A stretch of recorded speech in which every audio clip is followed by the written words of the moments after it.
Dear friends, welcome to our channel.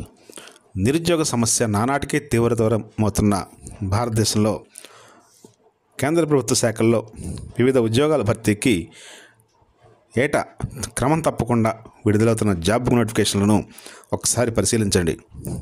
ప్రతి సంవత్సరం job calendar మేరకు ఏ నెలలో ఏ జాబ్స్కి ఏ నోటిఫికేషన్ రిలీజ్ చేస్తారు, వాటికి స్టార్టింగ్ డేట్ ఎప్పుడు, ఎండింగ్ డేట్ ఎప్పుడు అప్లై చేయడానికి, అలాగే ఎగ్జామినేషన్ కండక్ట్ చేసే మంత్ ఎప్పుడు, డేట్తో సహా అనౌన్స్ చేస్తున్నప్పుడు చాలామంది నిరుద్యోగులకి ఇది చాలా వెసులుబాటుగా, చాలా అవకాశంగా కనిపిస్తుంది. దీన్ని సద్వినియోగం చేసుకుంటూ ఉద్యోగాలు పొందిన వాళ్ళు కూడా చాలామంది ఉన్నారు. అలాగే అసలు ఈ నోటిఫికేషన్లు విడుదలవుతున్నాయనే విషయం కూడా తెలియని వాళ్ళు చాలామంది ఉన్నారు. అందుకే ప్రతి నోటిఫికేషన్ని మా ఛానల్ ద్వారా నిరుద్యోగ అభ్యర్థులకు తెలియజేయడం కోసం ప్రయత్నం చేస్తున్నాం. ఇప్పుడు కేంద్ర ప్రభుత్వంలోని వివిధ శాఖల్లో ఖాళీగా ఉన్న వేలాది ఉద్యోగాల భర్తీకి స్టాఫ్ సెలక్షన్ కమిషన్ 2025లో చాలా నోటిఫికేషన్స్ జారీ చేసింది. వీటిలో ప్రధానంగా ఫేజ్ 13 సెలక్షన్ నోటిఫికేషన్లో 2423 పోస్టులకు నోటిఫికేషన్ ఇష్యూ చేసింది. దీని లాస్ట్ డేట్ కూడా అయిపోయింది. తర్వాత కంబైన్డ్ గ్రాడ్యుయేట్ లెవెల్ ఎగ్జామినేషన్ ఈ నోటిఫికేషన్లో 15,000కు పైగా ఖాళీలను భర్తీ చేసేందుకు ఆన్లైన్ అప్లికేషన్స్ కాల్ఫర్ చేసింది. ఈ ప్రక్రియ నడుస్తుంది. జూలై 4 వరకు అప్లికేషన్ సబ్మిట్ చేసే అవకాశాన్ని కల్పించారు. అలాగే combined Hindi translator recruitment stenographer C and D నోటిఫికేషన్లో కూడా సుమారు 1000కి పైగా పోస్టులు భర్తీ చేస్తున్నారు. ఇప్పుడు తాజాగా combined higher secondary level recruitment notification కూడా స్టాఫ్ సెలక్షన్ కమిషన్ రిలీజ్ చేసింది. ఇది ఇంటర్మీడియట్ లేదా 10+2 క్వాలిఫై అయిన అభ్యర్థులకు చాలా ఉపయోగకరమైనటువంటి నోటిఫికేషన్. 3131 ఉద్యోగాలను ఈ నోటిఫికేషన్ ద్వారా భర్తీ చేస్తున్నారు.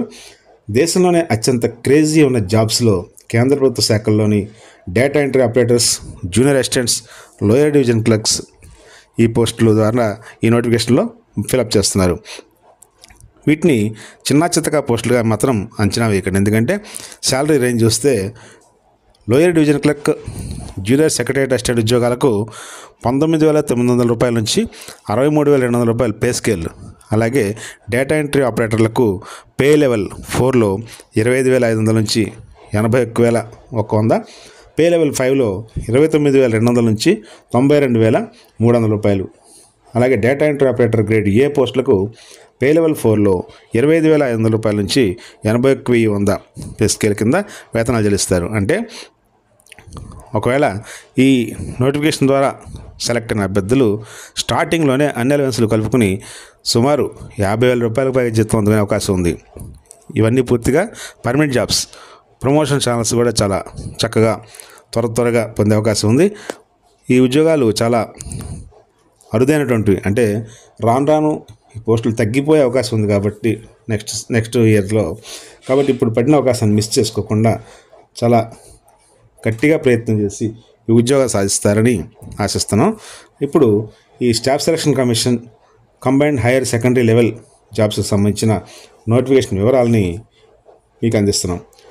ఈ పోస్టులకు అప్లై చేసే అభ్యర్థులకు ఇంటర్మీడియట్ కనీస విద్యార్హత, అలాగే ఏజ్ లిమిట్ ఓపెన్ కేటగిరీకి 18 నుంచి 27 సంవత్సరాలు, ఓబీసీలకు 18 నుంచి 30 సంవత్సరాలు, ఎస్సీ ఎస్టీ అభ్యర్థులకు 18 నుంచి 32 సంవత్సరాల వరకు 1/1/2026 వరకు ఈ ఏజ్ లిమిట్ అనేది నిర్ణయించారు.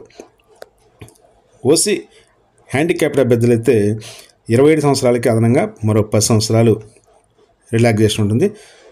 ఓబీసీ అభ్యర్థులకైతే 30 సంవత్సరాల నుంచి మళ్ళీ 10 సంవత్సరాలు, అంటే బీసీపీహెచ్కి తప్పనిసరిగా 10 సంవత్సరాలు ఉపయోగించుకోవచ్చు. అలాగే ఎస్సీ ఎస్టీ పీహెచ్ అభ్యర్థులు అయితే 15 సంవత్సరాల పాటు ఈ వయో పరిమితిలో సడలింపు పొందవచ్చు. అలాగే ఇప్పుడు ఆన్లైన్ అప్లికేషన్లో కూడా చాలా మార్పులు వస్తున్నాయి. గతంలో స్టాఫ్ సెలక్షన్ పోర్టల్లో 1 టైం రిజిస్ట్రేషన్ చేసుకున్న అభ్యర్థులు ఆధార్ వెరిఫికేషన్ కంప్లీట్ చేసుకున్న తర్వాత మాత్రమే సిహెచ్ఎస్ఎల్ నోటిఫికేషన్కి అప్లై చేసుకునే అవకాశం ఉంది. కొత్త అభ్యర్థులు అయితే ముందుగా ఓటీపీ అంటే 1 టైం రిజిస్ట్రేషన్ చేసుకోవాలి. తర్వాత జాబ్ నోటిఫికేషన్కి అప్లై చేసుకోవాల్సి ఉంటుంది. ఆన్లైన్ అప్లికేషన్ ఫిలప్ చేసేటప్పుడు అన్నీ కూడా సర్టిఫికేట్స్ ప్రకారం, అంటే 10th క్లాస్ బేస్ చేసుకుని అందులో ఉన్నటువంటి పేరు కానీ, father name, mother name, date of birth ఇవన్నీ కూడా, అలాగే మోల్స్ కూడా దానిలో ఉన్నట్టుగానే ఫిలప్ చేయాలి.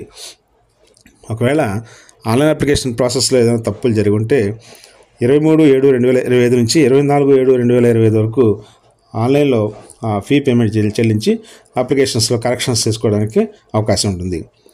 ఇక ఈ examination CHSL examination tier 1 computer based టెస్ట్ను ఆంధ్రప్రదేశ్లో ఉన్నటువంటి చీరాల, గుంటూరు, కాకినాడ, కర్నూలు, నెల్లూరు, రాజమండ్రి, తిరుపతి, విజయనగరం, విజయవాడ, విశాఖపట్నం, శ్రీకాకుళం, ఏలూరు పట్టణాల్లో జరుగుతాయి. అలాగే తెలంగాణలో అయితే హైదరాబాద్, కరీంనగర్, వరంగల్ సెంటర్లో టైర్ 1 ఎగ్జామ్ నిర్వహిస్తారు. ఈ టైర్ 1 ఎగ్జామ్లో 100 ప్రశ్నలు 200 మార్కులు ఉంటాయి. 60 నిమిషాల్లో కంప్యూటర్ బేస్డ్ టెస్ట్ ఆబ్జెక్టివ్ టైప్లో మల్టిపుల్ చాయిస్ క్వశ్చన్స్కి ఆన్సర్ చేయాల్సి ఉంటుంది. తప్పుగా ఆన్సర్ చేస్తే ప్రతి తప్పుకు ఒక హాఫ్ మార్క్ కట్ అవుతుంది. ఈ టైర్ 1 ఎగ్జామ్లో ఇంగ్లీష్ లాంగ్వేజ్లో basic knowledge, general intelligence, quantitative aptitude, general awareness విభాగాలకు సమానంగా ప్రశ్నలు ఉంటాయి. అంటే ప్రతి విభాగానికి 25 ప్రశ్నలు 50 మార్కులు ఉంటాయి.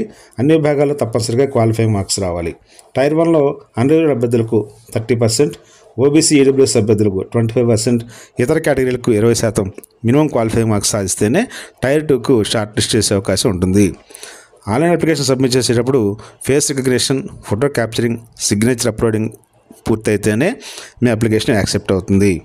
అప్లికేషన్ సబ్మిషన్కు 18/7/2025 వరకు అవకాశం ఉంది.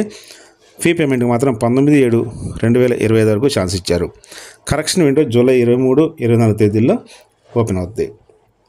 ఈ tier 1 computer based exam 2025 September 8 నుంచి 18 వరకు, టైర్ 2 ఎగ్జామ్ 2025 ఫిబ్రవరి-మార్చి నెలలో నిర్వహిస్తారు.